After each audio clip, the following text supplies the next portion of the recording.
Hello friends, welcome to LTX classes. So friends, let us start the discussion. Before that there was a small announcement. మన యొక్క flagship UPSC infinity course ఇప్పుడు మీకు live plus recorded classes available ఉంటాయి. So దీంట్లో మనకి GS prelims plus mains cover అవుతుంది, NCERT foundation, current affairs, CSAT, prelims test series, mains answer writing ఇవన్నీ కూడా కవర్ అవుతాయండి మనకి. సో దీని యొక్క ఫీ మనం ఛార్జ్ చేసేటువంటిది 60,000 రూపీస్. సో దీన్ని మీరు ఈఎంఐ 5,000 పర్ మంత్గా కూడా మీరు పే చేసుకోవచ్చు. ఇది మీకు లైఫ్ టైం వ్యాలిడిటీ తోటి వస్తుంది.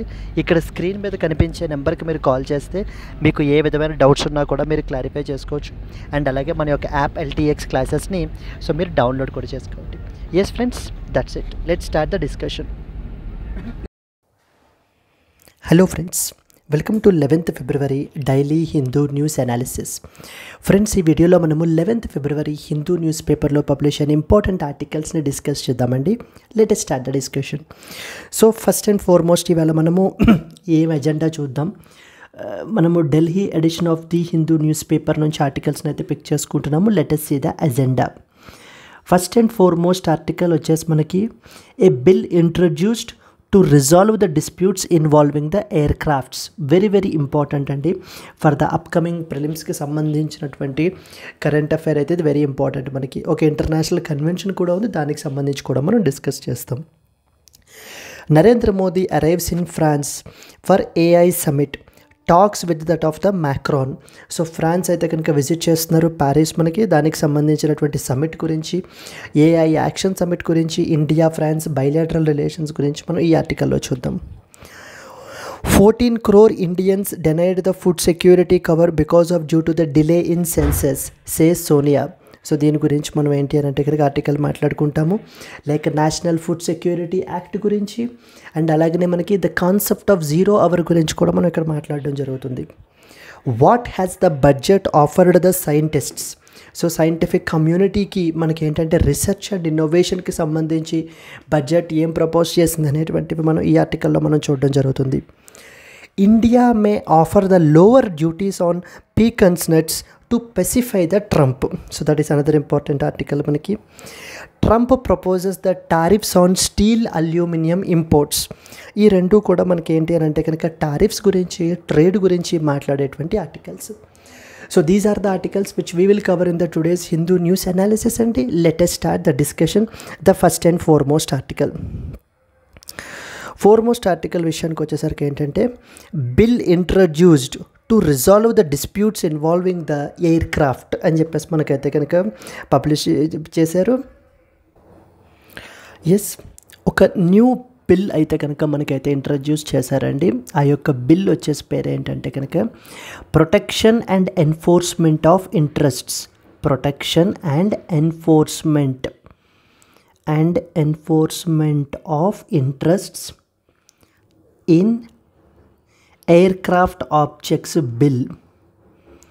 Aircraft objects bill 2025. ఈ యొక్క బిల్ని కొత్తగా మనకైతే కనుక పార్లమెంట్లో ఇంట్రడ్యూస్ చేయబడడం అయితే జరిగింది. అండ్ అలాగే ఇది దేనికి సంబంధించింది అని అంటే కనుక ఎయిర్క్రాఫ్ట్కి సంబంధించి, ఎయిర్క్రాఫ్ట్ ఆబ్జెక్ట్స్కి సంబంధించినటువంటి బిల్లు. అంటే ఏదైనా ఫర్ ఎగ్జాంపుల్ ఎయిర్లైన్ బిజినెస్ అనేటువంటిది చాలా రిస్కీ. అందుకని చెప్పి ఏం చేస్తారు అని అంటే కనుక ఎయిర్లైన్స్ ఎవరైనా కూడా చాలామంది అంటిల్ అండ్ అన్లెస్ బాగా ఎస్టాబ్లిష్ అయ్యేంత వరకు కూడా లీజ్కి తీసుకుంటారండి. సో లీజ్కి తీసుకుంటారనమాట. ఎక్కడి నుంచి? ఎయిర్క్రాఫ్ట్ లీజింగ్ కంపెనీస్ దగ్గర నుంచి ఈ యొక్క ఎయిర్లైన్స్ మనకి ఎయిర్క్రాఫ్ట్స్ని మనకైతే కనుక లీజ్కి తీసుకోవడం జరుగుతుంది. And in return lease amount అనేటువంటిది పే చేస్తారు, అలాగే రెంటల్ అమౌంట్ అనేది కూడా పే చేస్తారు. ఒకవేళ as per the agreement pay చెయ్యకపోతూ ఉంటే కనుక, డిఫాల్ట్ అయిపోతూ ఉంటే కనుక, దెన్ ఇప్పుడు వాళ్ళని మనం ఏమంటాము అని అంటే కనుక lessor and as well as the lessee అని చెప్పేసి పిలుస్తాం. Lessor and as well as lessee. So లీజ్కి ఎవరైతే ఇచ్చారో లెసర్, లీజుకి ఎవరైతే తీసుకున్నారో లెస్సీ అని చెప్పేసి మనకైతే కనుక చెప్పబడడం జరుగుతుంది. వీళ్ళ మధ్యన ఉన్నటువంటి డిస్ప్యూట్స్ని అడ్రస్ చేయడం గురించి మనకి ఏంటంటే కనుక ఈ యొక్క బిల్ అయితే మనకి ఇంట్రడ్యూస్ చేయడం జరిగింది. అంటే ఎప్పుడైనా ఏదైనా కంపెనీ, ఫర్ ఎగ్జాంపుల్ రీసెంట్గా గో ఫస్ట్ ఎయిర్లైన్స్ అని చెప్పేసి ఉంది. So now it is under taking insolvency process అనేటువంటిది రన్ అవుతుందండి. దానికి సంబంధించి వీళ్ళు మనకి ఏంటి అంటే కనుక కొంతమంది దగ్గర నుంచి ఎయిర్లైన్స్ని లీజుకి తెచ్చుకున్నారు. ఇప్పుడు ఈ యొక్క ఇన్సాల్వెన్సీ ప్రాసెస్లో ఉండిపోవడం వలన ఈ యొక్క ఎయిర్క్రాఫ్ట్స్ ఏవైతే ఉన్నాయో ఇవి వీళ్ళ దగ్గర ఉండిపోయాయి. సో తిరిగి మళ్ళీ ఎవరైతే లీజింగ్ కంపెనీస్కి ఉన్నాయో వాళ్ళకి ఏంటి అంటే కనుక వాళ్ళు మళ్ళీ టేక్ ఓవర్ చేసుకోలేకపోతున్నారు అనమాట. దాని మూలం తర్వాత వీళ్ళు ఏంటంటే కనుక ఒక ఇంటర్మ్ అరేంజ్మెంట్ అది చేసుకుని ఆ తర్వాత టేక్ ఓవర్ చేసుకోవడం జరిగింది. సో హియర్ ఇలా ఎయిర్క్రాఫ్ట్స్ అంటే ఎయిర్క్రాఫ్ట్స్ కానీ లేకపోతే ఎయిర్క్రాఫ్ట్ ఆబ్జెక్ట్స్ కానీ ఈజీగా రికవర్ చేసేసుకునే విధంగా మనకి ఏంటి అని అంటే కనుక ఒక లాని మనకి తీసుకుని వస్తున్నారు. ఇప్పుడు దాని పేరే protection and enforcement of interests in aircraft objects bill 2025. దీనికి సంబంధించి ఇంటర్నేషనల్ లెవెల్లో ఒక ఇంపార్టెంట్ కన్వెన్షన్ కూడా మనకు ఉందండి. దానికి సంబంధించిన పాయింట్స్ అప్కమింగ్ ఎగ్జామ్లో మనకైతే కనుక గ్యారంటీ దాని గురించి అడుగుతారు. Let me explain you in brief what are those important points is all about. There was one such convention called as Cape Town convention. Cape Town convention అనేది ఒక ఇంటర్నేషనల్ కన్వెన్షన్ అనమాట. ఈ Cape Town convention or it is also known as convention on international interests. Convention on international interests in mobile equipment అని అర్థం. Convention on international interests in mobile equipment. Mobile అంటే అర్థం ఏంటంటే movable అని అర్థం. Movable mobile equipment. So ఏ convention అండి? Cape Town convention. It is also known as convention on international interests in mobile equipment అని అర్థం. ఈ కన్వెన్షన్ని మనకి 2001లో మనకైతే కనుక సైన్ చేయబడడం జరిగింది. So this convention was signed in 2001లో మనకైతే సైన్ చేశారు. దెన్ నెక్స్ట్ వచ్చేసి entered in to force in 2006. Entered in to force in 2006. Then ఎక్కడ చేశారు? Cape Town, South Africa. Cape Town, South ఆఫ్రికాలో మనకి ఈ యొక్క కన్వెన్షన్ అనేటువంటిది చేయబడడం జరిగింది. నౌ కమ్స్ ద క్వశ్చన్, ఎందుకు ఈ కన్వెన్షన్ అసలు ఎందుకు చేయాలి అని అంటే మొత్తం మూవబుల్ ప్రాపర్టీస్కి సంబంధించి ఉన్నటువంటి ఫైనాన్షియల్ ట్రాన్సాక్షన్స్ని మనం ఏం చేయాలి అని అంటే స్టాండర్డైజ్ చేయాలి ప్రపంచం మొత్తం మీదుగా. అంటే అది ఎయిర్క్రాఫ్ట్కి సంబంధించినటువంటి లీజ్ కానీ సేల్ రిలేటెడ్ కానీ ఏవైనా కూడా మనకి ఏంటంటే స్టాండర్డైజ్ చేయాలి అనే ఉద్దేశంతో మనకి తీసుకొచ్చిన కన్వెన్షనే ఈ యొక్క Cape Town convention. So objective is pretty simple, to standardize the transactions involving the movable property. Transactions involving the movable property. So movable ప్రాపర్టీకి సంబంధించి ఇన్వాల్వ్ అయినటువంటి ట్రాన్సాక్షన్స్ని మనం ఏంటి అని అంటే కనుక ఇది చేయడానికి ఏమేమి ఉంటాయి? For example, let me tell you the examples as well. Example, registration of contracts of sale అంటారు, first important one. Second important one మనకి ఏంటంటే something called as security interest అంటారు. Second important thing is security interests. ఇది పదం చాలా important అండి, security interests. Even ఇది మనం కూడా చూస్తాం అన్నమాట. సెక్యూరిటీ ఇంట్రెస్ట్స్ అనేటువంటివి ఏంటంటే, ఇప్పుడు ఫర్ ఎగ్జాంపుల్ ఎవరికైనా కూడా ఒక లోన్ కావాలి అనుకోండి, దానికి మరి కోలాటరల్ కావాలి కదా. సో కోలాటరల్గా మనకి ఏంటంటే కనుక ఫర్ ఎగ్జాంపుల్ ఒక ప్రాపర్టీని తాకట్టు పెట్టి మనకి ఏంటి అని అంటే కనుక లోన్ అనేటువంటి తెచ్చుకుంటారు. లోన్ అనేటువంటి తెచ్చుకున్న తర్వాత ఇప్పుడు అవే ప్రాపర్టీ డాక్యుమెంట్స్ వేరేవి క్రియేట్ చేసి మళ్ళీ వేరే బ్యాంక్లో లోన్ తెచ్చేసుకోవచ్చు అలాగే మనం. Is it possible? No, right. Why? Because there is something called security interest will be created on that particular property. ఇప్పుడు ఏ ప్రాపర్టీ మీద అయితే నేను ఇప్పుడు ఫర్ ఎగ్జాంపుల్ నాకు ఒక హౌస్ ఉందనుకోండి, నాకు ఆ ప్రాపర్టీని నేను తాకట్టు పెట్టి నేను ఏం చేస్తానంటే లోన్ సంపాదించుకుంటాను. ఫర్ ఎగ్జాంపుల్ ఒక 10 lakhs లోన్ తీసుకుంటాను నేను. ఇప్పుడు ఆ ప్రాపర్టీ మీద ఇప్పుడు నేను స్టేట్ బ్యాంక్ నుంచి లోన్ తెచ్చుకుంటే స్టేట్ బ్యాంక్ వాళ్ళు ఏం చేస్తారంటే దాని పేరు మీద ఒక సెక్యూరిటీ ఇంట్రెస్ట్ని క్రియేట్ చేసుకుంటారు. ఒక సెక్యూరిటీ ఇంట్రెస్ట్ని మనకి క్రియేట్ చేస్తారనమాట. సో అసలు వాట్ ఈజ్ సెక్యూరిటీ ఇంట్రెస్ట్? ఇప్పుడు మనం ఏమర్థం చేసుకుంటున్నామంటే, ఇప్పుడు ఇంటర్నేషనల్ లెవెల్లో ఈ ఫైనాన్షియల్ ట్రాన్సాక్షన్స్ అన్నిటినీ కూడా ఒక స్టాండర్డైజ్ వేలో ఉండాలి అనే ఉద్దేశంతో, ఎటువంటి ఫ్రాడ్స్ అవి జరగకూడదనే ఉద్దేశంతో కేప్ టౌన్ అగ్రిమెంట్ని మనకి తీసుకుని వచ్చారు. కేప్ టౌన్ కన్వెన్షన్ అని చెప్పి ఎప్పుడు 2001లో తీసుకొచ్చారు. దీనికి అదర్ నేమ్ ఏంటి? Convention on international interests in mobile equipment అని అర్థం. Okay, so first one is registration of contracts of sale. Second one ఏంటంటే నేను సెక్యూరిటీ ఇంట్రెస్ట్స్ గురించి మన కంట్రీలో కూడా బ్యాంక్స్ ఫైనాన్షియల్ ఇంట్రెస్ట్స్ ఎలా చేసుకుంటాయి, ఎలా చేస్తాయి అనేటువంటిది మనం మాట్లాడుకుంటున్నామండి. సింపుల్ పాయింట్లో చెప్పాలంటే అసలు what is a security interest అనేది మీకు తెలియాలి. It is a legal right granted by the డెటర్ to the creditor over the property.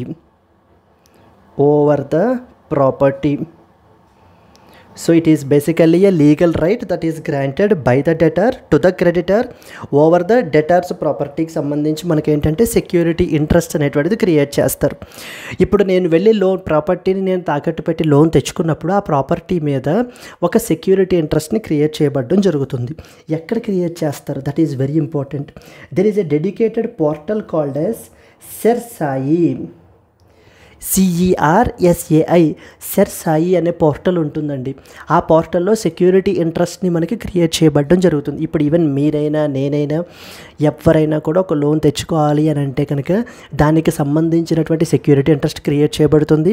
And అలాగే ఇప్పుడు నేను ఇవే ప్రాపర్టీ డాక్యుమెంట్స్ పట్టుకుని వేరే బ్యాంకుకి వెళ్ళి నేను లోన్ తెచ్చుకోవడానికి ప్రయత్నించాను అనుకోండి, దెన్ ఇమీడియట్లీ నాకు లోన్ ఇచ్చే ముందే ఈ ప్రాపర్టీ మీద ఇంకెవరైనా కూడా సెక్యూరిటీ ఇంట్రెస్ట్ క్రియేట్ చేశారా అని చెప్పి ఆ పలానా వేరే బ్యాంకు మనకు చూసుకుంటుందన్నమాట. చూసుకుని ఒకవేళ ఇంకెవరు ఎటువంటి సెక్యూరిటీ ఇంట్రెస్ట్ క్రియేట్ చేయలేదు, సో ఎటువంటి లయబిలిటీ లేదు అన్నప్పుడు మాత్రమే మనకి లోన్ అనేటువంటిది అప్రూవ్ చేస్తారు. But provided whether if all the other conditions were met.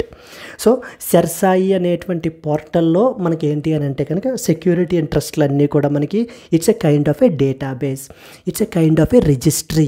So మన కంట్రీలో ఉన్నటువంటి మోర్ట్గేజెస్కి అన్నిటికీ సంబంధించి కూడా మనకి దీంట్లో మనకి యాడ్ చేయబడడం జరుగుతుంది.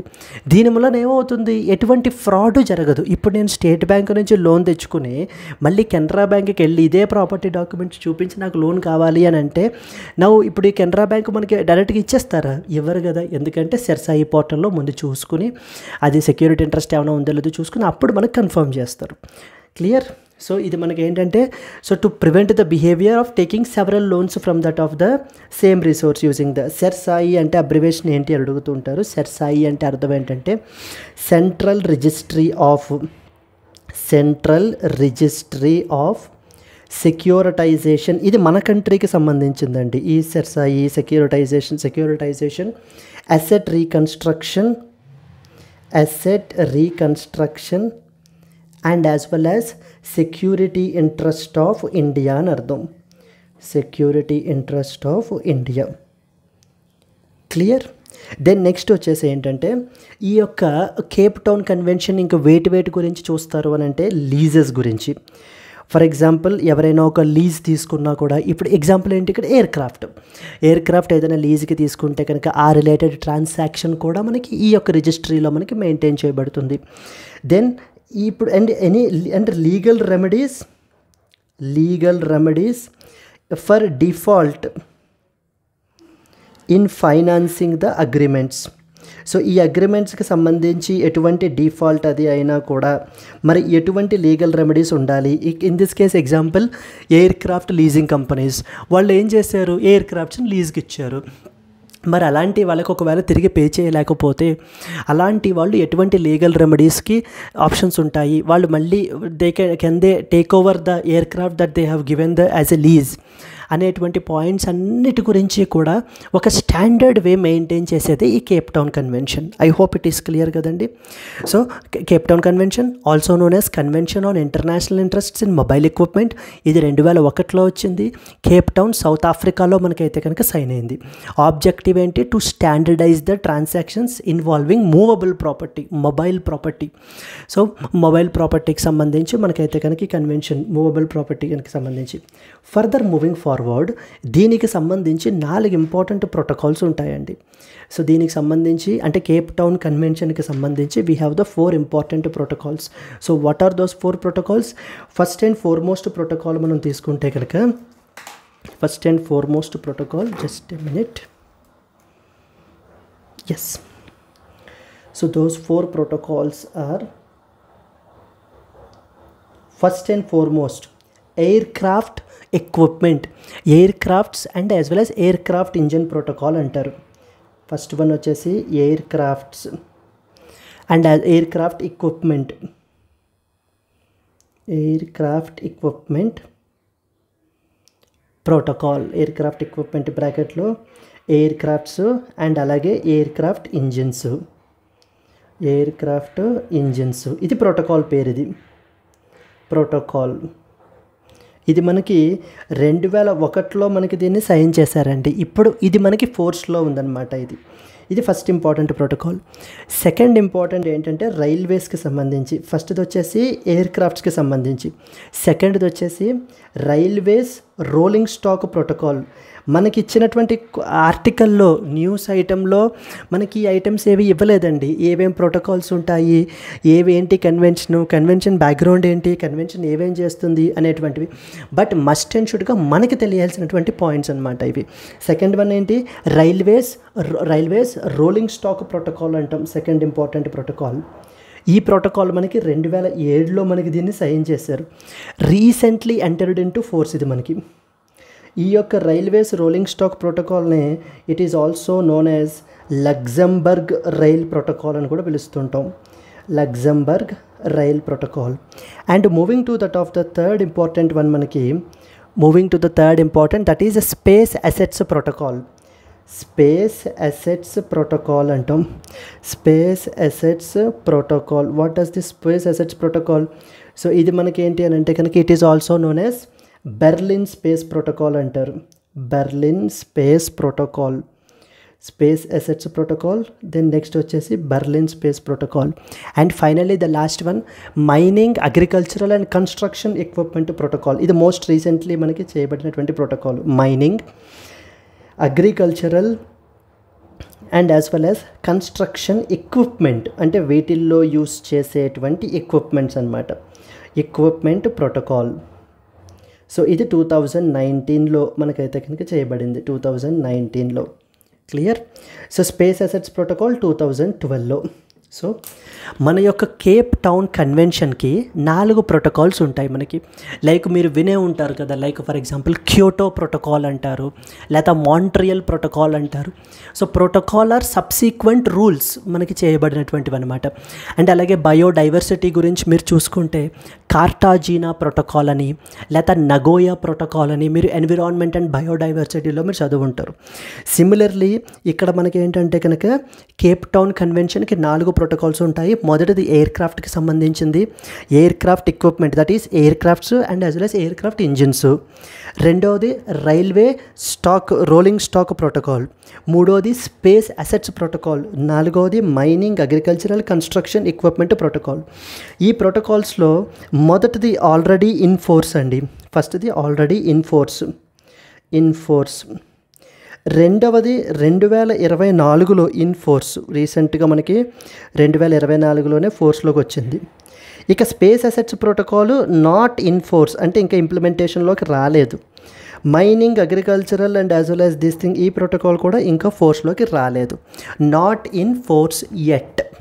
ఇప్పుడు ఏంటంటే ఈ కేప్ టౌన్ కన్వెన్షన్ని నెక్స్ట్ వచ్చేసి మనకి air craft equipment and air crafts engines protocol 2001 ఈ రెండింటినీ మనం రికగ్నైజ్ చేస్తూ ఇవి మన కంట్రీలో మనం ఇంప్లిమెంట్ చేస్తాము అని చెప్పి ఇప్పుడు గవర్నమెంట్ రీసెంట్గా ఈ బిల్లు తీసుకురావడం జరిగింది. ఏంటి ఆ బిల్లు పేరు? Protection and enforcement of interests in air craft objects 2025. So దీన్ని మనకి ఏంటి అని అంటే కనుక ఇంప్లిమెంట్ చేస్తున్నారండి.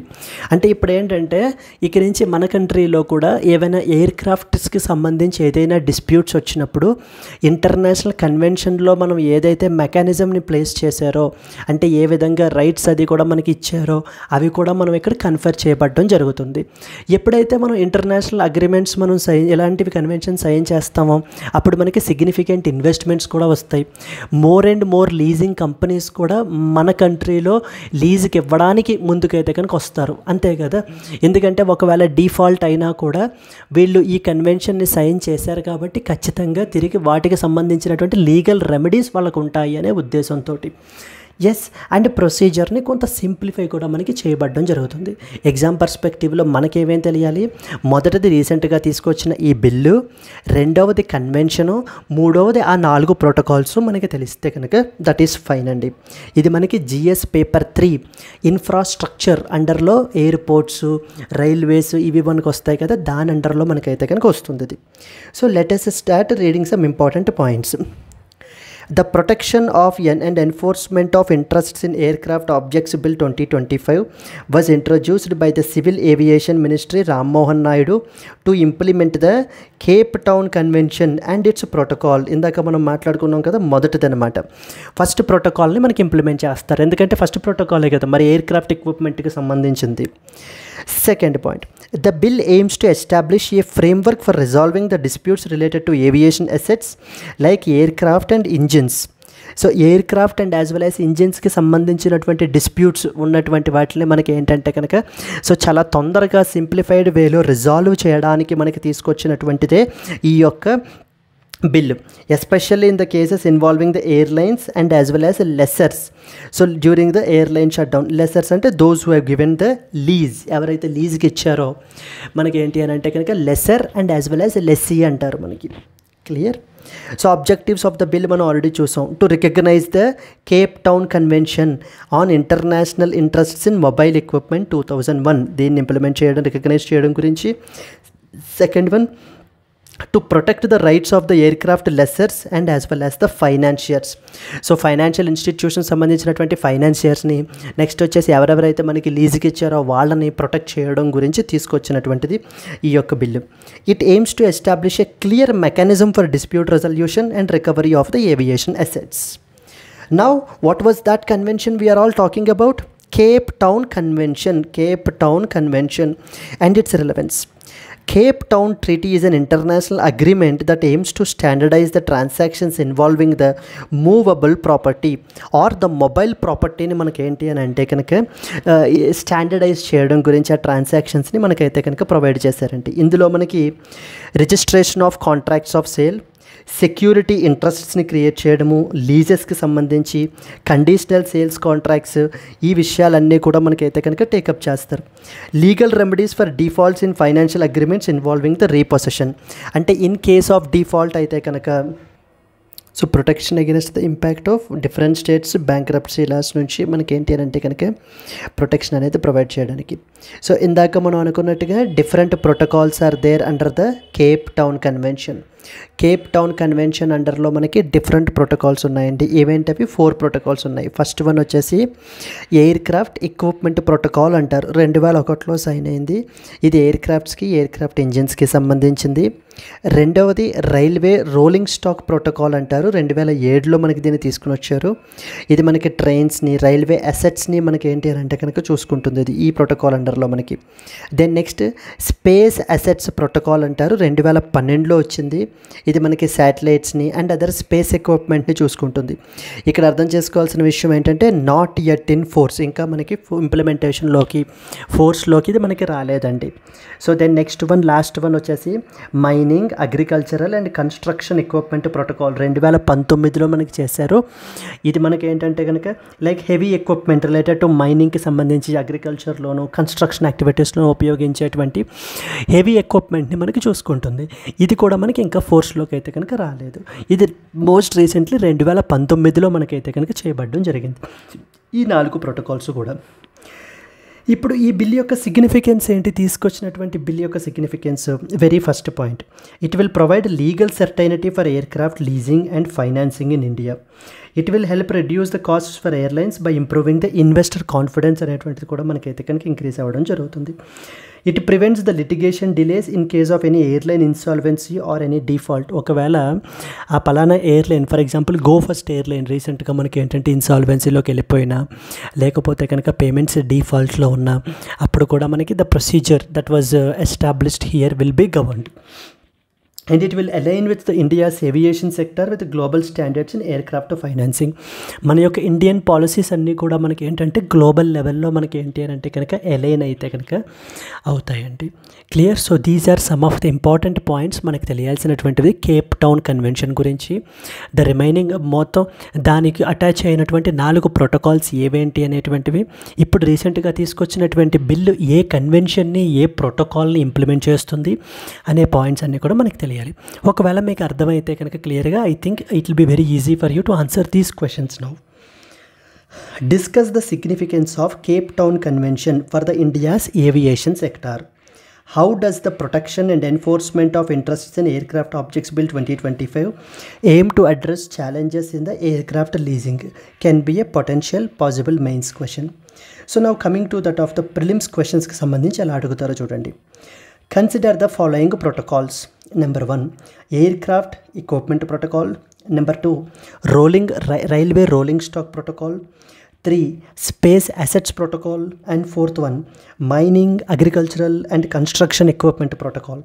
How many of the, to which international convention are these protocols associated with అని అడుగుతున్నారు. ఈ 4 ప్రోటోకాల్స్ దేనికి సంబంధించినవి?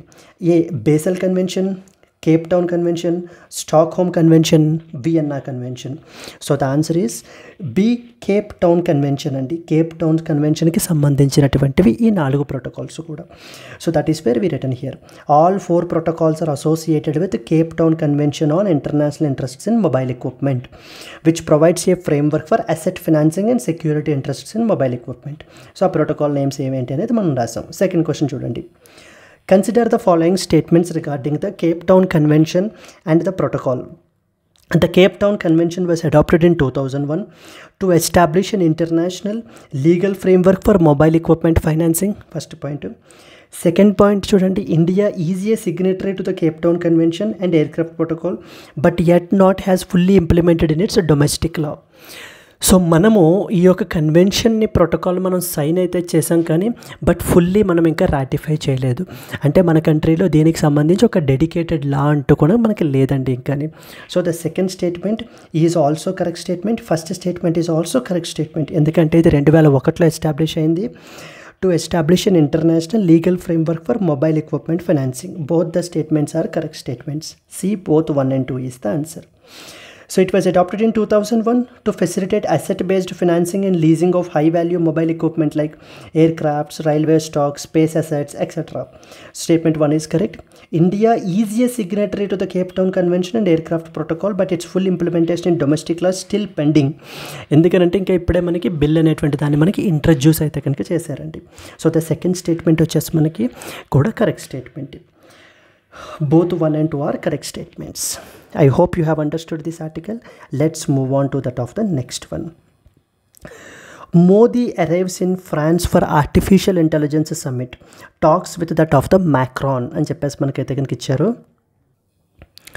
సో ఇక్కడ ఏంటి అని అంటే కనుక మన యొక్క honourable prime minister Narendra Modi గారు 2 ఇంపార్టెంట్ కంట్రీస్ని ఇప్పుడు మనకి విజిట్ చేస్తున్నారండి. ఫస్ట్ వన్ వచ్చేసి ఫ్రాన్స్ని విజిట్ చేస్తున్నారు. Second one United States of అమెరికాని విజిట్ చేస్తున్నారు. ఫస్ట్ వన్ ఫ్రాన్స్ గురించి మనం మాట్లాడుకుంటే ఫ్రాన్స్లో మనకి ఆర్టిఫిషియల్ ఇంటెలిజెన్స్ యాక్షన్ సమ్మిట్ అనేటువంటిది మనకైతే జరుగుతోంది. So what was the summit name? Artificial intelligence action summit. ఇది మనకి ఏంటంటే థర్డ్ సచ్ సమ్మిట్ అనమాట. ఇప్పటికి ఆల్రెడీ మనకి 2 సమ్మిట్స్ అయితే కనుక సిమిలర్గా మనకైతే జరిగాయి. And this was the third such summit, artificial intelligence action summit, AI summit 2025. So 2025 ఇది మనకి this is being co-chaired by between India and as well as the France. So Indian prime minister Narendra Modi is also co-chairing this particular summit, AI action summit. Last time మనకి ఏంటంటే for the first time మనకి ఇది AI safety summit అని చెప్పి AI safety meet అని ఎప్పుడు జరిగింది? Last time యూకేలో జరిగిందండి 2023లో.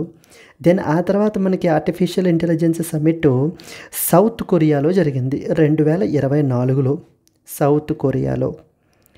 ఎస్, ఈ సమ్మిట్స్ అంతా యొక్క ఆబ్జెక్టివ్ ఏంటి అని అంటే కనుక so the global governance of artificial intelligence, global governance of artificial ఇంటెలిజెన్స్ని మనం ఏ విధంగా అయినా సరే ఇప్పుడు రెగ్యులేట్ చేయాలి. వీ హ్యావ్ టు మనకి ఏంటి అని అంటే కనుక గవర్న్ చేయగలగాలి. లేకపోతే ఎందుకంటే మోర్ అడ్వాంటేజ్ కన్నా కూడా మోర్ హార్మ్ జరిగేటువంటి అవకాశాలు చాలా ఎక్కువ ఉన్నాయి. ఈవెన్ మనం అది చూస్తున్నాం కూడా అంటూ మనకైతే కనుక ఆర్టిఫిషియల్ ఇంటెలిజెన్స్ని రెగ్యులేట్ చేయాలి. ఆర్టిఫిషియల్ ఇంటెలిజెన్స్ ఈ రోజున కంప్లీట్లీ బార్డర్లెస్.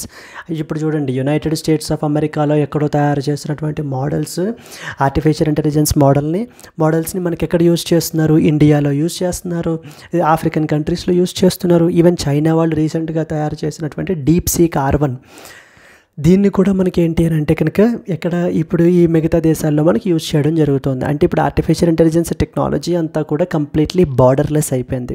మరి బార్డర్లెస్ అయిపోయినప్పుడు దేశాలు కూడా మరి ఏం చేయాలి? సో అందరూ కూడా ఒకటే ప్లాట్ఫామ్ మీదకి వచ్చి మనం ఈ యొక్క ఆర్టిఫిషియల్ ఇంటెలిజెన్స్ ఇప్పుడు మనం మోర్ హార్మ్ జరగకుండా మనం అయితే కనుక చూసుకోవడానికి ప్రాపర్గా రెగ్యులేట్ చేయాలి.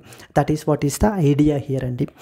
ఆర్టిఫిషియల్ ఇంటెలిజెన్స్ గురించి మనం తీసుకుంటే కనుక అసలు ఏంటి, వాట్ ఈస్ ఆర్టిఫిషియల్ ఇంటెలిజెన్స్లో మనకి రకరకాల బ్రాంచెస్ కూడా మనకైతే కనుక ఉంటాయి. So subset of artificial intelligence అంటాం. సో ఒక చిన్న బ్రీఫ్ టాక్ మనం మాట్లాడుకుంటే అసలు ఆర్టిఫిషియల్ ఇంటెలిజెన్స్ అనేది మనకి ఏం చేస్తుంది అని అంటే కనుక it will enable the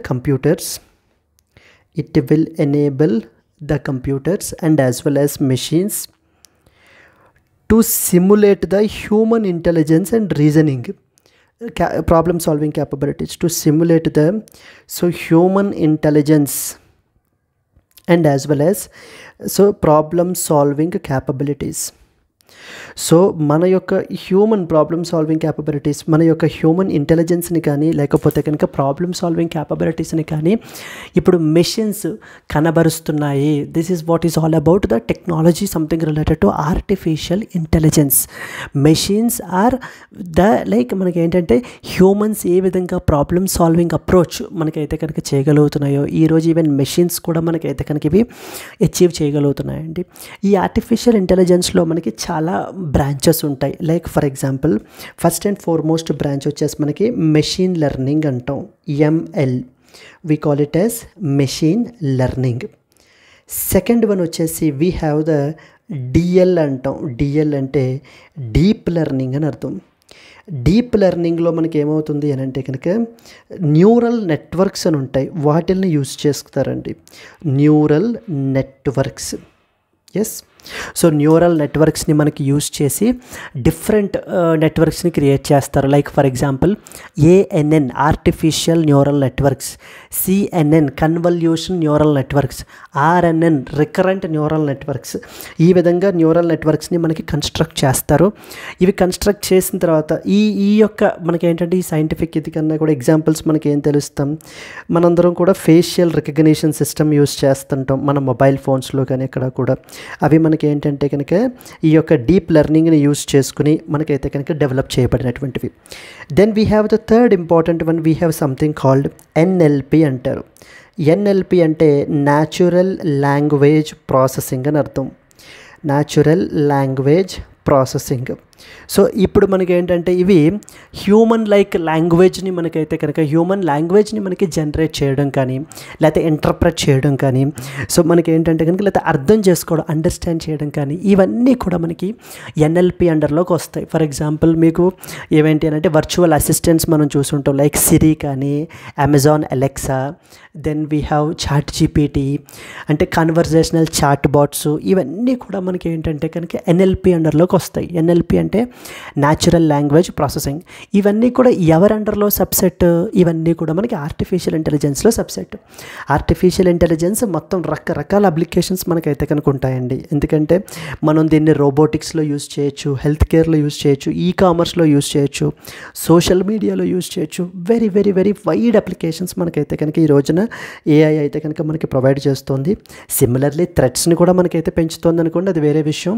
example మనం తీసుకుంటే రీసెంట్గా మనకి గూగుల్ వాళ్ళ యొక్క జెమినీ చాట్ బాట్ మొన్న మనం మాట్లాడుకున్నాం. ఒకవేళ మీరు వినుంటే కనుక, ఒకవేళ వీడియో మీరు చూడకపోయినా కూడా no worries, but you should understand that ఏంటి అని అంటే ఈ చాట్ బాట్ ఎలా రెస్పాండ్ అయ్యింది అని అంటే, you human being is a waste of time completely. మీరు అనవసరంగా ఏంటంటే రిసోర్స్ వేస్ట్ తప్ప, లేకపోతే ఒక మచ్చ తప్ప మీ వల్ల ఎటువంటి ఉపయోగం లేదు. It's better to die as soon as possible అంటూ మనకి చాట్ బాట్ అయితే కనుక చాలా స్ట్రేంజ్గా రెస్పాండ్ అయింది. That's a huge wake up call అనమాట మనకి.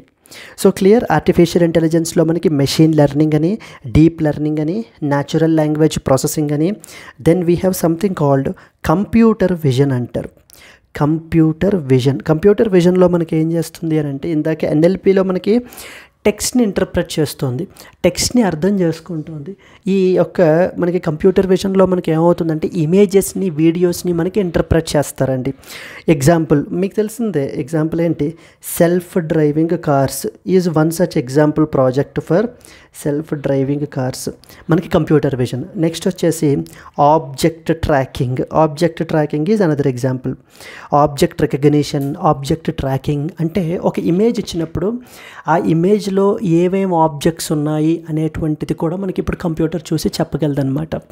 Yes, in case if you have used chat GPT plus మీరు యూజ్ చేసి ఉండుంటే, సో దాంట్లో మీరు ఏంటంటే కనుక ఏదైనా ఒక ఇమేజ్ని మీరు అప్లోడ్ చేసి ఇందులో ఏమేమి ఐటమ్స్ ఉన్నాయి అని చెప్పమంటే కనుక క్లియర్గా చక్కగా మీకు చెప్పడమే కాకుండా వాటితోటి మీరు ఏ ఐటెంని కుక్ చేసుకోవచ్చో కూడా మనకి ఏంటి అని అంటే కనుక చెప్తుందండి. This is example for computer vision. మనకి అంటే ఒక ఇమేజ్ నుంచి కానీ లేదా ఒక వీడియో నుంచి కానీ ఉన్నటువంటి డేటాని అనాలిసిస్ చేసి మీకు ఏంటి అని అంటే కనుక మనం యూజ్ చేసుకునేటువంటి అవుట్పుట్ని మనకి ప్రొవైడ్ చేయగలుగుతూ ఉంటే కనుక అది కంప్యూటర్ విజన్ అనేటువంటి బ్రాంచ్లోకి మనకైతే కనుక వస్తుంది.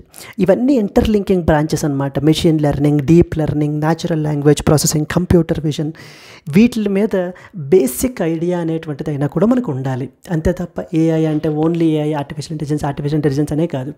ఆర్టిఫిషియల్ ఇంటెలిజెన్స్లో మనకి డిఫరెంట్ బ్రాంచెస్ ఉంటాయి. మెషిన్ లెర్నింగ్ ఎగ్జాంపుల్ ఏంటి, మెషిన్ లెర్నింగ్కి ప్రాక్టికల్ అప్లికేషన్ ఏంటంటే కనుక సంథింగ్ కాల్డ్ ఎస్ MuleHunter.ai అని చెప్పేసి రిజర్వ్ బ్యాంక్ ఆఫ్ ఇండియా వాళ్ళు రీసెంట్గా తీసుకొని వచ్చారు. This is an example for machine learning. MuleHunter.ai మనకి ఏం చేస్తుంది, మ్యూల్ అకౌంట్స్ని డిటెక్ట్ చేస్తుంది అనమాట. మ్యూల్ అకౌంట్స్ అంటే మనీ లాండరింగ్ ద్వారా మనకి ఏంటి అని అంటే కనుక మనీ లాండరింగ్ యాక్టివిటీస్ని క్యారీ అవుట్ చేసేటువంటి బ్యాంక్ అకౌంట్స్ని మనకి ఏంటంటే ఇది డిటెక్ట్ చేసి ఆ బ్యాంక్స్కి అలర్ట్ని పంపిస్తుంది. That is MuleHunter.ai. దాని వెనకాల ఎవరు వర్క్ చేస్తున్నారు? ఆర్టిఫిషియల్ ఇంటెలిజెన్స్లో స్పెసిఫిక్గా machine learning and as well as deep learning techniques, algorithms మనకి వర్క్ చేస్తుంటాయండి మనకి. ఎస్, సో నెట్ఫ్లిక్స్ మీరు చూస్తూ ఉంటారు. నెట్ఫ్లిక్స్లో రికమెండేషన్స్ సిస్టమ్ కానివ్వండి, ఇవన్నీ కూడా మనకి ఏంటంటే కనుక ఏఐ బేస్డ్ మనకి ఏంటంటే అప్లికేషన్స్ అనమాట. ఇప్పుడు ఎందుకు మరి ఇన్ని అప్లికేషన్స్ ఉన్నాయి కదా, దీన్ని ఎందుకు రెగ్యులేట్ చేయాలి మనము అని అంటే కనుక వీటికి సంబంధించి వచ్చేటువంటి రిస్క్స్ని మిటిగేట్ చేయడానికి. So why we have to regulate because to mitigate the risks. వీటి వల్ల కలిగేటువంటి ప్రమాదాలని, వీటి వల్ల కలిగేటువంటి నష్టాన్ని అవి కూడా మనం తగ్గించాలంటే ప్రాపర్గా రెగ్యులేట్ చేయగలగాలి. రెండవది ఏంటంటే పబ్లిక్ ప్రజల్లో వీటి మీద నమ్మకాన్ని పెంచాలి. మనకి పబ్లిక్ ట్రస్ట్ అనేటువంటిది పెంచాలి అంటే రెగ్యులేట్ చేయడం ద్వారా మనం ఏంటి అంటే కనుక పీపుల్లో ట్రస్ట్ని మనం పెంచవచ్చు. థర్డ్ ఇంపార్టెంట్ వన్ మనకి అకౌంటబిలిటీ. ఇప్పుడు ఈ అల్గారిథమ్స్ కానీ ఆర్టిఫిషియల్ ఇంటెలిజెన్స్ మోడల్స్ కానీ మనకి ఏంటంటే కనుక they need to be made accountable. అంతే తప్ప వీటిని ఎవరు డిజైన్ చేశారో they need to be made accountable. ఇవి ఏ విధంగా ఫంక్షన్ చేస్తున్నాయో వాటి యొక్క responses need to be made accountable. So then అంతే తప్ప ఈ మోడల్స్ అనేటువంటివి మనకి ఏంటంటే కనుక వైలెన్స్ని ప్రమోట్ చేయడం గురించి, లేదా డిస్క్రిమినేషన్ని ప్రమోట్ చేయడం, హేట్రెడ్ని స్ప్రెడ్ చేయడం, ఎక్స్ప్లాయిటేషన్ని ఎన్హాన్స్ చేయడం, జెండర్ బేస్డ్ టార్గెటింగ్ చేయడం, కాస్ట్ బేస్డ్ టార్గెటింగ్ చేయడం, రిలీజియన్ బేస్డ్ టార్గెటింగ్, ఇలాంటివి మనకి చేయకుండా ఉండాలంటే ఈ యొక్క మోడల్స్ కానీ ఇవి తయారు చేసేటువంటి కంపెనీస్ని కానీ we have to make them accountable. Then fourth important is transparency. So వీళ్ళు ఈ ఆర్టిఫిషియల్ ఇంటెలిజెన్స్ బేస్డ్ మోడల్స్ని తయారు చేయడానికి ఏం డేటాని యూస్ చేస్తున్నారు, వెదర్ అంటే పీపుల్ యొక్క పర్సనల్ డేటా యూస్ చేస్తున్నారా? ఎందుకంటే పర్సనల్ డేటాని యూస్ చేస్తుంటే మాత్రం ప్రైవసీ వైలేట్ అవుతుంటుంది. సో మరి ఆ విధంగా ట్రాన్స్పరెన్సీ అంటే ఏ విధమైన డేటా యూస్ చేస్తున్నారు, ఏం ఇన్పుట్స్గా మనకైతే కనుక ఇస్తున్నారు, ఈ డేటా అంతటిని ఎక్కడి నుంచి తీసుకుంటున్నారు, వెదర్ యూజర్స్ యొక్క కన్సెంట్ ఉండి వాళ్ళ డేటాను కలెక్ట్ చేస్తున్నారా, లేదా ఒక పర్పస్ అని చెప్పి కలెక్ట్ చేసి వేరే పర్పస్కి యూజ్ చేస్తున్నారా? ఇలాంటివన్నీ కూడా మనకు ఉండాలంటే ఒక స్ట్రిక్ట్ రెగ్యులేషన్ ఉండాలి. మళ్ళీ చెప్తున్నాను, రెగ్యులేషన్ ఉండాలి అని అంటే ఇన్నోవేషన్ ఆగిపోవాలి అని కాదు, ఇన్నోవేషన్ని ప్రమోట్ చేస్తూ రెగ్యులేషన్ మనకైతే కనుక ఉండాలన్నమాట. సో దానివల్ల మనకి ఏమవుతుందంటే ఇంకా ఆర్టిఫిషియల్ ఇంటెలిజెన్స్ ఇంకా కొత్త కొత్త టెక్నాలజీస్ వస్తాయి, కొత్త కొత్త అప్లికేషన్స్ వస్తాయి. ఈ టెక్నాలజీ యొక్క అట్ ద ఎండ్ రిజల్ట్ మనకి ఏంటి అంటే ఏం అచీవ్ చేయాలనుకుంటున్నాము అని అంటే యాజ్ ఎ యూపీఎస్సీ ఆస్పిరెంట్గా మనకు తెలియాల్సింది how come technology solve the real time problems. Real world ప్రాబ్లమ్స్ని ఒక కామన్ మ్యాన్కి ఏ విధంగా మనకైతే కనుక హెల్ప్ చేస్తాయి. ఇప్పుడు ఒక ఫార్మర్స్ ఉన్నారు, ఫార్మర్ యొక్క ఇన్కమ్ ఏ విధంగా పెంచుతుంది అనేటువంటిది. ఒక విమెన్ సెల్ఫ్ హెల్ప్ గ్రూప్ ఉన్నారు, వీళ్ళు ఏ విధంగా ఇంకా ఎంపవర్ అవ్వగలరు. How women can become financially independent. Marginalized communities ఏ విధంగా మనకి మెయిన్ స్ట్రీమ్ ఆఫ్ ద సొసైటీలోకి మనం తీసుకురాగలం, అందుకు ఉపయోగించాలి టెక్నాలజీ అనేటువంటి దాన్ని. So that's the end goal అనమాట. అందుకని మనం యాజ్ ఎ యూపీఎస్సీ ఆస్పిరెంట్స్గా మనకి టెక్నాలజీ గురించి అందుకు తెలియాలి. Clear? Tomorrow if you been posted as a district collector, then in that context by using this technology alone you can solve the societal problems. Example తీసుకుంటే national pest surveillance system అని చెప్పి తీసుకుని వచ్చారు మనకి.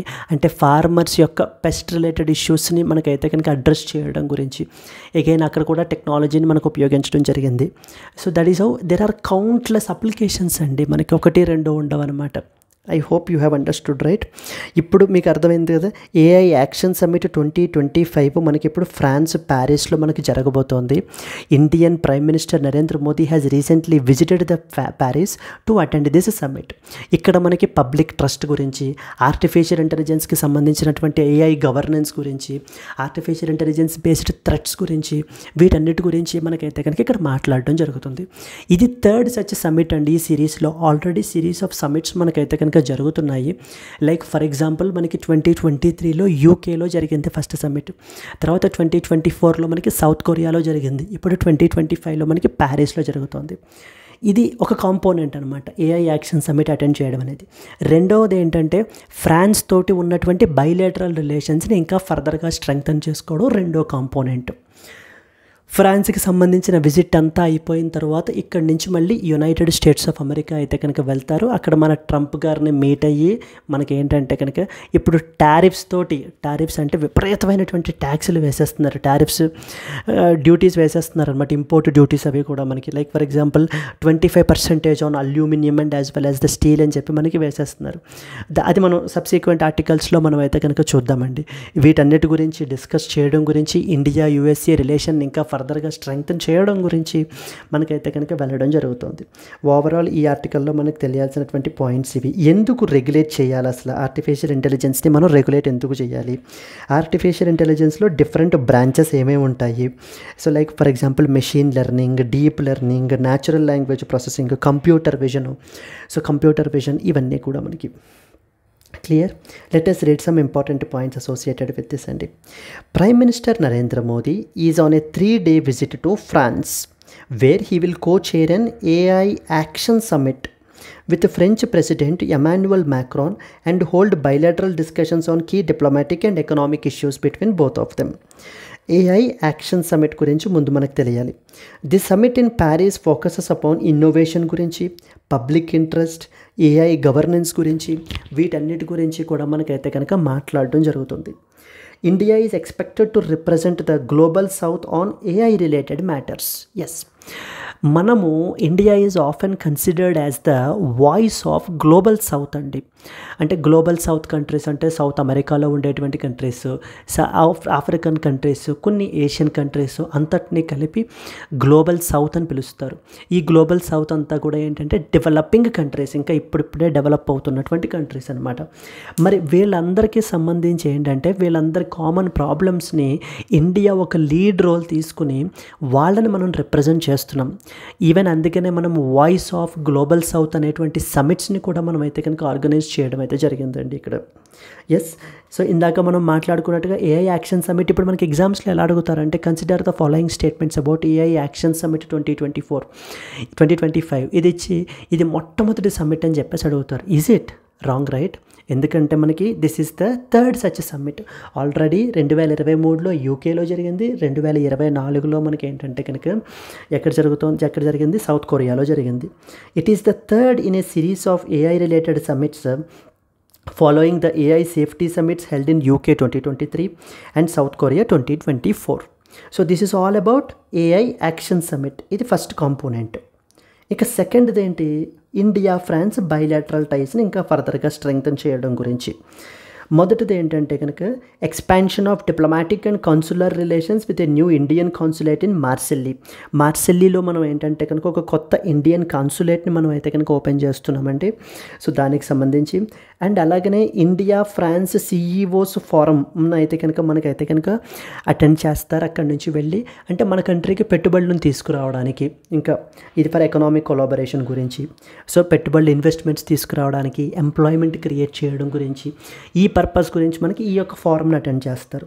Then next వచ్చేసి మనకి India and France మధ్యన ఒక ఇంపార్టెంట్ రోడ్ మ్యాప్ ఉందన్నమాట. దాని పేరే 2047 horizon road map for India France strategic partnership. మనకి ఇప్పుడు క్వశ్చన్ ఇక్కడ ఎలా అడుగుతారంటే ప్రిలిమ్స్లో 2047 హారిజన్ రోడ్ మ్యాప్ అని చెప్పేసి ఇచ్చి ఇది ఏ దేశాలకు మధ్య సంబంధించింది అని అడుగుతారు. ఇది India and as well as ఫ్రాన్స్కి మధ్య సంబంధించింది. ఈ యొక్క డాక్యుమెంట్ని ఇండియా అండ్ ఫ్రాన్స్ అడాప్ట్ చేసుకున్నారు. ఇక్కడ వీళ్ళు ఏంటంటే అడ్వాన్స్డ్ టెక్నాలజీస్లో మనకి ఏంటంటే కొలాబరేషన్ అనేటువంటిది ఇండియా అండ్ ఫ్రాన్స్ స్ట్రెంగ్తన్ చేసుకోవాలి. లైక్ ఎగ్జాంపుల్ క్వాంటమ్ కంప్యూటింగ్లో కానీ దెన్ వీ హ్యావ్ మనకి ఏంటంటే కనుక క్వాంటమ్ కంప్యూటింగ్ ఒకటి, ఆర్టిఫిషియల్ ఇంటెలిజెన్స్ ఒకటి, రోబోటిక్స్ ఒకటి, వీటిల్లో మనకి ఏంటంటే కనుక కొలాబరేషన్ అనేది ఇంకా ఫర్దర్గా స్ట్రెంగ్తన్ చేయాలి అనేది టార్గెట్ ఇక్కడ. Then Modi also to visit international thermonuclear experimental రియాక్టర్ని కూడా మనకైతే కనుక విజిట్ చేస్తారు, which is a major international research initiative. Then next important Modi to pay tribute at the Mazargues war cemetery where Indian soldiers from World War I and World War II are buried. World War Iలోనూ World War IIలోనూ మన యొక్క Indian soldiers ఎవరెవరైతే వాళ్ళ యొక్క ప్రాణాలను అర్పించారో వాళ్ళ గురించి మనకి ఏంటి అంటే కనుక ఆ యొక్క సిమెట్రీకి కూడా విజిట్ చేయడం అయితే కనుక జరుగుతుంది. ఇవన్నీ కూడా ఏంటి ఇండియా ఫ్రాన్స్ మధ్య ఉన్నటువంటి బైలేటరల్ రిలేషన్స్ని ఫర్దర్గా స్ట్రెంగ్తన్ చేయడం గురించి. ఇందాక దేని గురించి మాట్లాడాము? AI యాక్షన్ సమిట్ గురించి మాట్లాడాము. ఇప్పుడు ఇక్కడి నుంచి ఎక్కడికి వెళ్తారు? యునైటెడ్ స్టేట్స్ ఆఫ్ అమెరికాకి వెళ్ళడం జరుగుతుంది. Modi to travel to United States after the France. Scheduled the meeting with President Trump to enhance India USA cooperation across multiple sectors. More discussion about tariffs గురించి. విపరీతంగా టారిఫ్స్ తోటి మనకి ఏంటి అని అంటే కనుక బాధేస్తున్నారనమాట ట్రంప్ ఇప్పుడు. సో ఎలాగైనా సరే బాబు ఈ టారిఫ్లు తగ్గించండి, ఈ ట్యాక్స్లు తగ్గించండి అని చెప్పేసి క్లియర్. దీని గురించి మనం మాట్లాడదామండి సబ్సిక్వెంట్ ఆర్టికల్స్లో.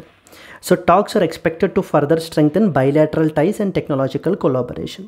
సో ఒకవేళ మీకు ఈ ఆర్టికల్ అర్థమైతే కనుక ఇది ఇప్పుడు మీరు క్లియర్గా రాయగలరు. Discuss the significance of India's participation in global AI summits and its role in shaping the international AI governance. International AI governance అసలు ఎందుకు చెయ్యాలి? సో ఓకేనా, మనకి ఏంటి అని అంటే కనుక what is the significance of these summits అనేటువంటిది మనకు అడుగుతున్నారు. సో ప్రిలిమ్స్ క్వశ్చన్ ఆన్సర్ చేసేయండి. Consider the following statements about AI action summit 2025. The AI Action Summit is an initiative of United Nations to regulate artificial intelligence globally. So the first AI Action Summit was held in UK in 2023. So artificial intelligence action సమ్మిట్కి united నేషన్స్కి మనకి సంబంధం లేదండి. It is not organizing. UN అండర్లో మనకి దీన్ని organize చేయట్లేదు. So first statement is wrong statement. The first AI action summit 2023లో మనకి యూకేలో మనకి జరిగిందని ఆల్రెడీ మనం మాట్లాడుకున్నాం. సెకండ్ స్టేట్మెంట్ వచ్చేసి correct. So 2 only is the answer అండి. అప్పుడు ఏఐ సేఫ్టీ సమ్మిట్ అనే పేరుతో మనకైతే చేస్తామన్నమాట. But at the end of the day the same summit. The AI Action Summit is not an initiative of United Nations, but it is a global platform for discussion on AI governance, making statement 1 incorrect. The first AI Action Summit was held in UK in 2023, followed by one in South Korea in 2024, making the statement 2. Hence the correct answer is B. Clear? This is what is the next important article మనకి తెలియాల్సినటువంటిది. So we have talked about the Modi's visit to France and followed by United States, then followed by next United States of America. Cape Town convention గురించి, వాటికి సంబంధించినటువంటి 4 protocols గురించి మనం అయితే కనుక discuss చేయడం జరిగిందండి. Clear? Let us move on to that of the next article. Moving to the next article. 14 crore Indians denied the food security cover due to the delay in the census, says Sonia Gandhi. So Sonia Gandhi రీసెంట్గా మనకి రాజ్యసభలో మాట్లాడుతూ మనకి ఏం చెప్తున్నారు అని అంటే కనుక, నేషనల్ ఫుడ్ సెక్యూరిటీ యాక్ట్ అనేది ఒక పర్టికులర్ చట్టం ఉంది 2013లో. దీని అండర్లో మనం ఏంటి అని అంటే కనుక, so around 75% of the rural areas and 50% of the urban ఏరియాస్కి మనం సబ్సిడైజ్డ్ రేట్స్లో ఫుడ్ సెక్యూరిటీని, న్యూట్రిషనల్ సెక్యూరిటీని మనం ప్రొవైడ్ చేస్తున్నాము. సో సెన్సస్ అనేటువంటిది 2021లో కండక్ట్ చేయాల్సి ఉంది. బట్ 2025 వచ్చేసింది. ఇంకా సెన్సస్ గురించి అసలు మాట్లాడట్లేదు. ఒక డీటెయిల్డ్ టైం లైన్ కూడా మనకి చెప్పట్లేదు. మరి ఇప్పుడు ఇప్పుడు మనకి ఈ national food security act basically మనకి ఏంటంటే కనుక 2011 సెన్సస్ని ఆధారంగా చేసుకుని మనం బెనిఫిషరీస్ని ఐడెంటిఫై చేసి మనం ప్రొవైడ్ చేస్తున్నాము. మరి ఇప్పటికి పాపులేషన్ అయితే కనుక పెరిగింది. మరి ఆ పెరిగిన పాపులేషన్ ఎవరో కూడా మనకి ఇప్పుడు ఎన్ఎఫ్ఎస్సి అండర్లో రావట్లేదు. కాబట్టి చూడండి, 14 crore Indians are denied food security cover due to delay in census. Census అనేది కండక్ట్ చేయకపోవటం వల్ల, అంటే జనాభా లెక్కల్ని కండక్ట్ చేయకపోవడం వల్ల, అంటే ఎప్పుడు కండక్ట్ చేయాలి? ఇది 2021లో చేయాలి. బట్ కరోనా అది రావటం వల్ల మనకి ఏం చేశారు, దీన్ని పోస్ట్ పోన్ చేయాల్సి వచ్చింది. బట్ ఇప్పటికి కూడా మనకి అయితే కండక్ట్ చేయట్లేదు. దీని వలన 14 కోట్ల మందికి ఫుడ్ సెక్యూరిటీ కవర్ అనేది ఉండట్లేదు. ఇప్పుడు మన అర్జెంటుగా సెన్సస్ని కండక్ట్ చేయండి. సెన్సస్ని కండక్ట్ చేసి వీళ్ళందరికీ కూడా ఫుడ్ కవరేజ్, ఫుడ్ సెక్యూరిటీ అనేటువంటిది ప్రొవైడ్ చేయండి అని మన యొక్క సోనియా గాంధీ అయితే మనకి మాట్లాడుతున్నారండి. క్లియర్? ఎక్కడ మాట్లాడుతున్నారు? రాజ్యసభలో during the time of 0 hour మాట్లాడుతున్నారు. మనకి ఇక్కడ ఎగ్జామ్ పర్స్పెక్టివ్లో మనకి ఏమేమి తెలియాలి? 0 hour గురించి తెలియాలి, నేషనల్ ఫుడ్ సెక్యూరిటీ యాక్ట్ గురించి కూడా మనకు తెలియాలి. Let us discuss those 2 points. So the important points మనం చూసుకుంటే కనుక,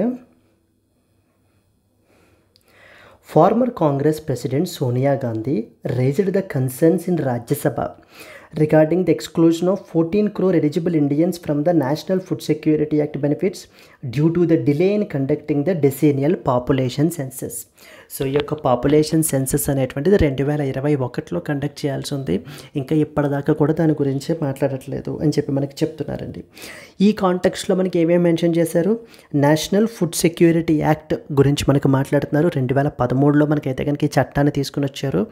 అయితే మన కంట్రీలో ఫుడ్ సెక్యూరిటీ అనేటువంటి దాన్ని ప్రమోట్ చేయడం గురించి, అలాగనే ఫుడ్ సెక్యూరిటీతో పాటు న్యూట్రిషనల్ సెక్యూరిటీని కూడా మనకి ప్రొవైడ్ చేస్తారు. సో చూడండి, it was enacted to provide food and nutritional security by ensuring access to adequate quality food at affordable prices. So తక్కువ ప్రైజెస్కే మనకి ఏంటి అని అంటే కనుక సబ్సిడైజ్డ్ రేట్స్లో మనము ఈ యొక్క ఫుడ్ అనేటువంటి దాన్ని, ఫుడ్ అండ్ న్యూట్రిషనల్ సెక్యూరిటీ అనేటువంటిది మనం ప్రొవైడ్ చేయడం జరుగుతుంది. 75% of the rural population cover అయ్యారు. 50% of the urban population under the targeted public distribution system అండర్లో మనకి కవర్ చేయబడడం జరిగిందండి. బెనిఫిషరీస్లో మనకి 2 categories ఉంటారు. లైక్ అంత్యోదయ అన్న Yojana category category, priority house holds అని చెప్పి రెండో కేటగిరీ. అంత్యోదయ అన్న యోజన కేటగిరీలో మనకి 35 kg of food grains per household per month provide చేస్తున్నారు. ప్రయారిటీ హౌస్ హోల్డ్స్లో each member gets 5 kg of food grains per month at subsidised rates like rice 3 rupees per kg, wheat 2 rupees per kg, coarse grains 1 rupee per kg మనకి అతి తక్కువ రేట్స్లో మనకైతే కనుక provide చేయబడడం జరుగుతుంది. NFSA beneficiaries are identified based upon 2011 census. మరి latest census అదే కదా మరి. సో దాన్ని ఆధారంగా చేసుకునే మనం ఇప్పుడు బెనిఫిషరీస్ అనేటువంటి వాళ్ళని ఐడెంటిఫై చేసాము. ఇప్పుడు పాపులేషన్ పెరిగింది. సో చాలామంది మనకి ఏంటి అని అంటే కనుక స్టిల్ ఈ యొక్క పావర్టీ లైన్ అండర్లో మనకైతే కనుక ఉన్నారు. ఈ యొక్క ఎలిజిబుల్ బెనిఫిషరీస్ అందరూ కూడా ఇప్పుడు ఏంటి అని అంటే కనుక స్టిల్ ఎక్స్క్లూడ్ అయిపోయి ఉన్నారు. ఇప్పుడు సెన్సెస్ అనేది కండక్ట్ చేయాలి. మళ్ళీ NFSAలో మోర్ బెనిఫిషరీస్ని యాడ్ చేసి ఆ యొక్క ఎక్స్క్లూడ్ అయిపోయినటువంటి వాళ్ళ యొక్క గురించి కూడా మనం ఫుడ్ సెక్యూరిటీ అనేది ప్రమోట్ చేయాలి. This is what is the idea here. So census అనేది డిలే అయిపోయింది. ఎందుకంటే కన్సర్న్స్ మనకి ఏమేమి రైజ్ చేస్తున్నారంటే it has been postponed by 4 years, leaving no clarity on its timeline. So around 14 crore Indians are being denied their rightful benefits under the NFSA. Urged the government to prioritize census completion so that all deserving individuals receive the NFSA benefits. So census as soon as possible complete చేసి వీళ్ళ యొక్క ఎవరెవరైతే deserving people ఉన్నారో వాళ్ళందరికీ కూడా NFSA బెనిఫిట్స్ని అయితే కనుక provide చేయండి. ఎందుకంటే it is the responsibility of the government to ensure their food security అని చెప్పి మనకైతే కనుక చెప్పబడటం జరుగుతుందండి. నెక్స్ట్ ఇంపార్టెంట్ పాయింట్ మనకు తెలియాల్సింది 0 hour గురించి తెలియాలండి. 0 hour అనేటువంటిది మనకి it begins immediately after the question hour and extends until the day's formal agenda begins. So ప్రతిరోజు కూడా మనకి ఏంటంటే కనుక అసలు ఈవేళ పార్లమెంట్లో ఏం బిజినెస్ క్యారీ అవుట్ చేయాలి అనేది ఎజెండా ఉంటుంది. ఆ ఎజెండా అనేటువంటిది స్టార్ట్ అయ్యే ముందు అంటే క్వశ్చన్ అవర్ అయిపోయిన తరువాత మనకి స్టార్ట్ అయ్యేటువంటిది ఈ 0 hour. సో క్వశ్చన్ అవర్కి నెక్స్ట్ వచ్చేసి ఎజెండా ఆఫ్ ద డేకి మధ్యలో ఉండేటువంటి టైమే 0 hour అంటారు. 0 hour గురించి కాన్స్టిట్యూషన్లో మనకి ఎక్కడా మెన్షన్ చేయలేదండి.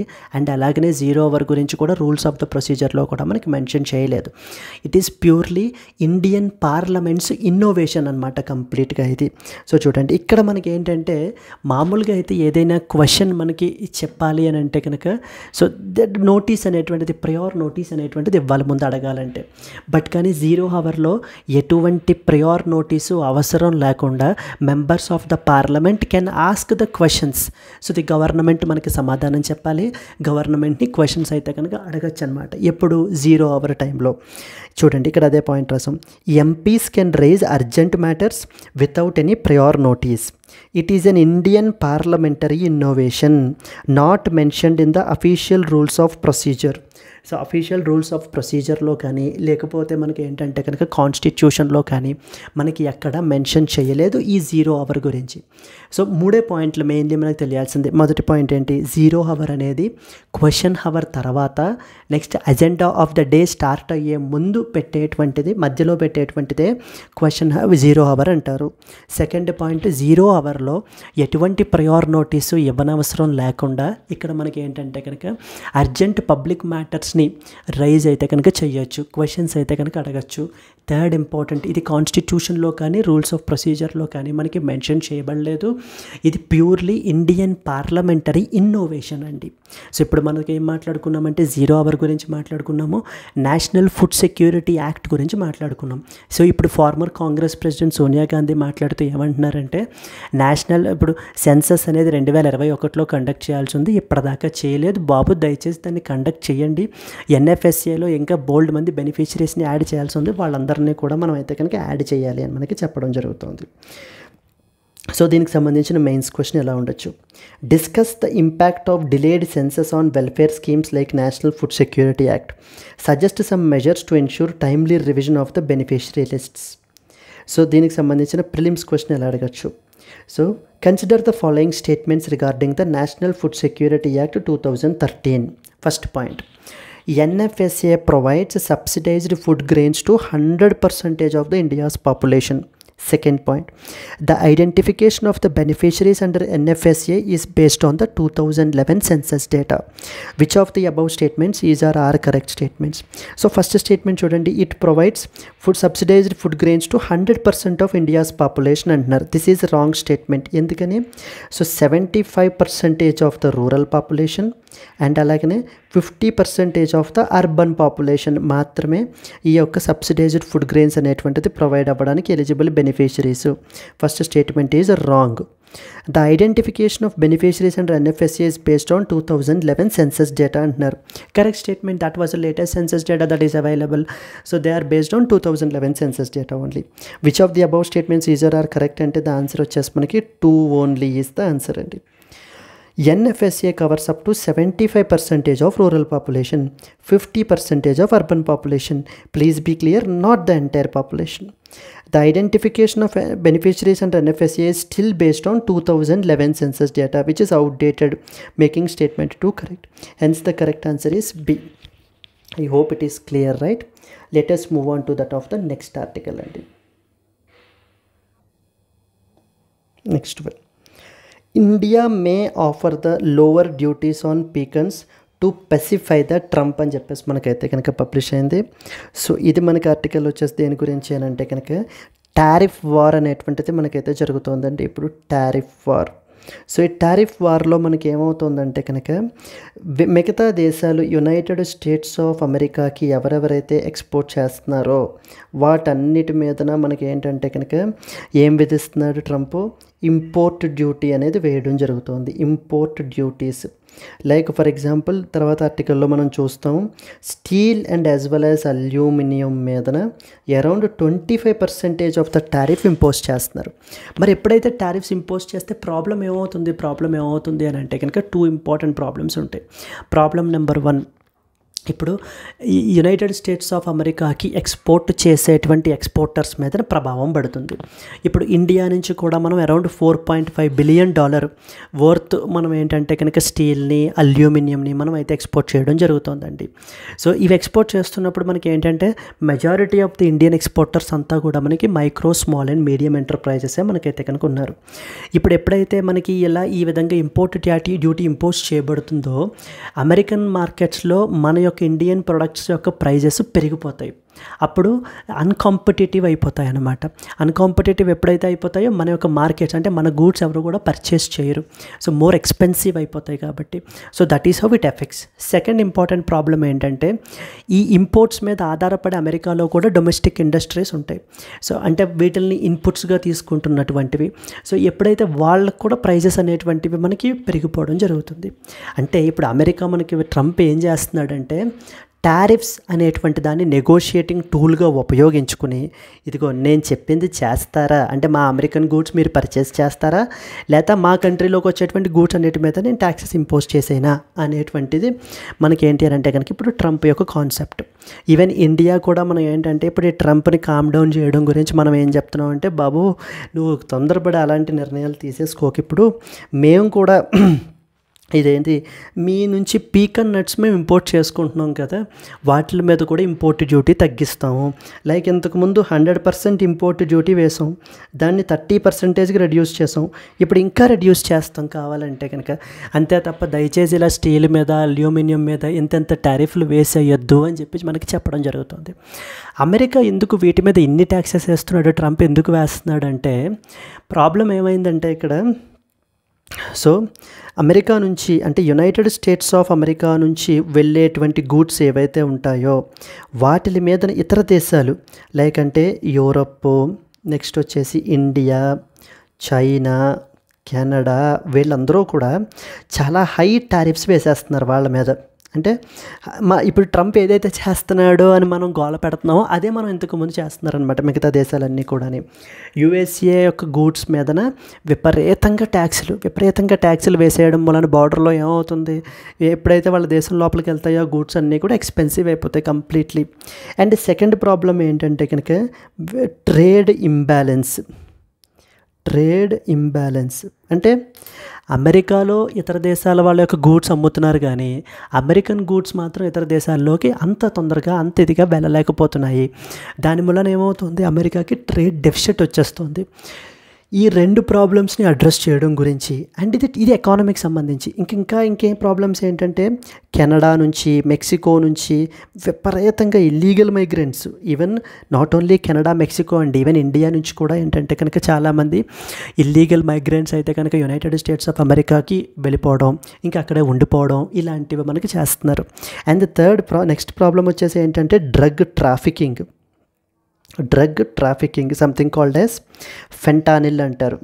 ఫెంటానిల్ అనేటువంటి డ్రగ్ ట్రాఫికింగ్ చేయటం, ఇవన్నీ చేయడంతో ఇంకా ట్రంప్ విసిగెత్తిపోయి ఇలా కాదు, మా డొమెస్టిక్ ఇండస్ట్రీ పడిపోతుంది, మా ఉద్యోగాలు పోతున్నాయి, మా వాళ్ళ ఉద్యోగాలు అంటే అమెరికన్ జాబ్స్ అనేటువంటివి కోల్పోతున్నారు, అమెరికాకి ట్రేడ్ డెఫిసిట్ వచ్చేస్తోంది, అంటే అమెరికాని వాడుకుని మిగతా దేశాలన్నీ డెవలప్ అవుతున్నాయి, we want America to be rich again అనే ఉద్దేశంతో అమెరికా ఫస్ట్ అనేటువంటి పాలసీతోటి ఇప్పుడు మనకి ఏం చేస్తున్నారంటే కనుక కెనడాని కానీ మెక్సికోని కానీ చైనాని కానీ ఇండియాని కానీ యూరోపియన్ యూనియన్ని కానీ వీళ్ళందరికీ కూడా ఒక్కటే ఇది టారిఫ్స్ని పెంచేస్తాను, మీ గూడ్స్ ఏవైనా కూడా వాటి మీద నేను టారిఫ్స్ పెంచేస్తాను, సో దట్ మీ మార్కెట్స్ అన్నీ కూడా ఎఫెక్ట్ అయ్యేలాగా నేను ఇప్పుడు చేస్తాను. So that is reciprocal tariffs అంటారు అనమాట. అది ఇంపోజ్ చేస్తున్నారు ట్రంప్ ఇప్పుడు. క్లియర్? మనం ఏమంటున్నాం, బాబు కామ్ డౌన్ కొంచెం అని చెప్పి కొంత స్పెసిఫై చేయడం గురించి India may offer lower duties on pecan nuts. ఈ పీకన్ నట్స్ అనేటువంటివి అమెరికాలో మనకి ఏంటంటే యూనిక్గా ఇది అయ్యేటువంటివి. సో వాటిల్ని మనకి ఏంటంటే కనుక ఇండియాకి మనం ఇంపోర్ట్ చేసుకుంటూ ఉంటాం. వాటి మీద ఇంతకుముందు 100% ఇంపోర్ట్ డ్యూటీ ఉండేది, దాన్ని తీసుకొచ్చారు 30%కి తగ్గించారు. ఇప్పుడు కావాలంటే ఇంకా తగ్గిస్తాం, మా మీద ఎటువంటి ట్యాక్స్లు ఇలా వెయ్యకు అని చెప్పి మనకి చెప్పడం జరుగుతుంది. ఎస్, ఇండియాని మనకి యుఎస్ఏ ట్రంప్ ఏమంటున్నాడంటే టారిఫ్ అబ్యూజర్ అంటున్నాడు. మనం విపరీతంగా టారిఫ్లు వేసేస్తున్నాం అన్ని గూడ్స్ మీదను కూడాను. ఇలా అయితే కనుక ఇప్పుడు మీరు మా గూడ్స్ మీద వేసేసి నన్ను వేయొద్దంటే ఎలా కుదురుతుంది? నేను మీకేమో ఫ్రీ మార్కెట్ ఇచ్చేయాలా? నేను మీకేమో ఎటువంటి గూడ్స్ మీద ఎటువంటి టారిఫ్స్ ఇంపోజ్ చేయకూడదా? మీరు మాత్రం ఇష్టానుసారం టారిఫ్లు వేసేస్తారా మా మీద? సో ఇది ఇది జరగదు ఇంకా అనేటువంటిది ఇప్పుడు ట్రంప్ యొక్క మాట అండి. I hope you have understood. Let us read some important points associated with it.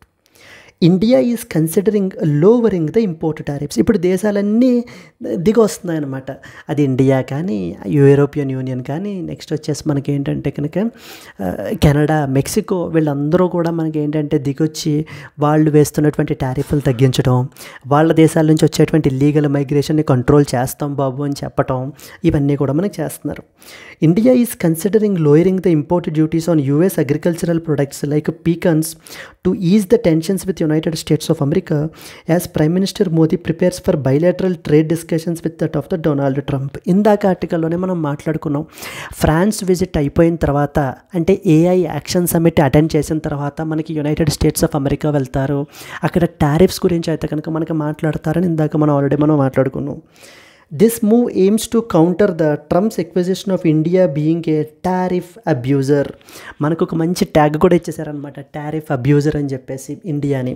Okay, India previously levied a 100% import duty on pecans, which was later on reduced to 30% in 2023. Even మనకి ఇంకా తగ్గిస్తాం కావాలంటే అని మనకి చెప్పడం జరుగుతుంది. Further cuts in the duties on US farm products not produced locally are also being considered. The government has highlighted that import duties on several US industrial goods are also already low or zero. So చాలా industrial goods మీద మేము already చాలా తక్కువ import డ్యూటీయే వేస్తున్నాము, లేదా ఇంకా almost కొన్నిట్లో zero కూడా మనం అయితే కనుక వేస్తున్నాము అని చెప్పి మనకి గవర్నమెంట్ అయితే కనుక చెప్పడం జరుగుతుందండి.